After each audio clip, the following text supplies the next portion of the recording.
कई 100 साल बीत चुके थे। चिरवन का नाम अब केवल कहानियों में रह गया था, लेकिन जंगल अब भी वही था, घना, गीला और अपने अंदर कुछ छिपाए हुए। लोग कहते थे, वहां हर 100वें वर्ष एक लाल चांद उगता है और तब किसी की आत्मा फिर से जग जाती है। उस साल वही लाल चांद फिर आया। राज्य अब नव सूर्यपुर कहलाता था और वहां एक युवा राजकुमार था, आर्यवीर।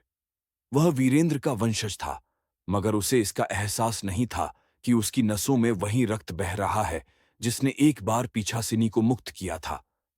आर्यवीर को हमेशा एक सपना सताता, एक लड़की लाल चांदनी में खड़ी और एक आवाज जो कहती, वापस आओ मेरे अधूरे वचन। वह हर रात पसीने में भीगा हुआ उठता और सोचता, कौन है वो।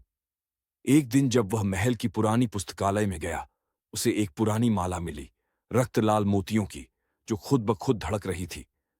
जैसे ही उसने उसे छुआ, कमरे की दीवारों पर आग की लपटें उभरीं और एक आवाज आई, तुम लौट आए मेरे वीरेंद्र। आर्यवीर पीछे हट गया। वह नाम उसने कभी नहीं सुना था, फिर भी उस आवाज में अजीब सी अपनापन और भय दोनों थे। उसी रात उसने निर्णय लिया, वह चिरवन जाएगा, उस जगह जहां यह रहस्य शुरू हुआ था। रात का समय था, लाल चांद आसमान में उगा था और हवा में एक अजीब सी ठंड थी। घोड़े की टापें जैसे किसी गहरे संसार की ओर जा रही थीं। पेड़ों की छाया फिर फुसफुसाने लगी, वापस जा आर्यवीर, यह वही रास्ता है जहां से कोई नहीं लौटा। पर अब देर हो चुकी थी। जंगल के बीच उसने एक पुराने मंदिर का अवशेष देखा। जैसे ही वह पास पहुंचा, मशाल अपने आप बुझ गई। तभी एक स्त्री का रूप धुंध से उभरा, वही चेहरा, वही आंखें, पीछासिनी। इतने सालों बाद तुम फिर लौट आए। मैं जानती थी तुम लौटोगे। आर्यवीर का गला सूख गया। मैं तुम्हें नहीं जानता, वह मुस्कुराई। तुम मुझे नहीं जानते, पर तुम्हारी आत्मा जानती है। तुम वही हो जिसने मुझे मुक्त किया था, और अब समय है कि मैं तुम्हें मुक्त करूं। जंगल की हवा एकदम स्थिर हो गई। हर पत्ता, हर आवाज जैसे थम गई हो। पीछासिनी धीरे धीरे उसके पास आई और उसकी हथेलियों को अपने हाथों में लेकर बोली, इस बार हम अधूरे नहीं रहेंगे राजकुमार। उसने आंखें बंद की और सब कुछ घूमने लगा।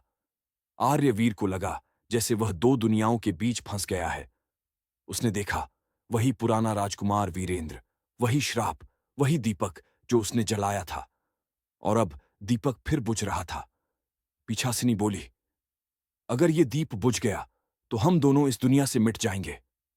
आर्यवीर ने कांपते हुए दीप को बचाने की कोशिश की, पर हवा की शक्ति बहुत प्रबल थी। तभी उसने कहा, अगर प्रेम ही मुक्ति है तो मैं तुम्हें प्रेम देकर मुक्त करता हूं। उसके शब्दों से अचानक चांद की रोशनी फूट पड़ी। पीछासिनी की आंखों से आंसू गिरे और वो आंसू धरती पर गिरते ही फूलों में बदल गए। उसने मुस्कुरा कर कहा, इस बार तुमने मुझे नहीं, खुद को मुक्त किया है। और धीरे धीरे उसका रूप हवा में विलीन होने लगा। पर जाने से पहले उसने कहा, जब भी कोई सच्चा प्रेम करेगा, मेरे श्राप की जंजीर टूटेगी। तब मैं नहीं डर बनकर लौटूंगी, बल्कि उस प्रेम की परछाई बनकर। आर्यवीर वहीं गिर पड़ा। अगले दिन लोग उसे जंगल के पास बेहोश पाए। उसने जो कहानी सुनाई, किसी ने उस पर यकीन नहीं किया, मगर जब उसने वह माला सबको दिखाई, सबकी रूह कांप गई, क्योंकि वह अब पत्थर नहीं, जीवित मोतियों की तरह धड़क रही थी। उसने माला महल में रख दी और कहा, अब यह प्रतीक है कि प्रेम भी श्राप को हरा सकता है। और कहते हैं, जब भी लाल चांद उगता है, चिरवन की हवा में एक मीठी हंसी गूंजती है। इस बार मैं लौटूंगी नहीं, पर तुम्हारे दिल में रहूंगी। अगर आपको यह कहानी पसंद आई हो तो लाइक जरूर करें, चैनल को सब्सक्राइब करें और घंटी दबाएं, क्योंकि तीसरा भाग आने वाला है, जहां पीछासिनी अब किसी और रूप में लौटेगी, न राक्षसी, न आत्मा, बल्कि मानव जन्म में राजकुमार की रानी बनकर।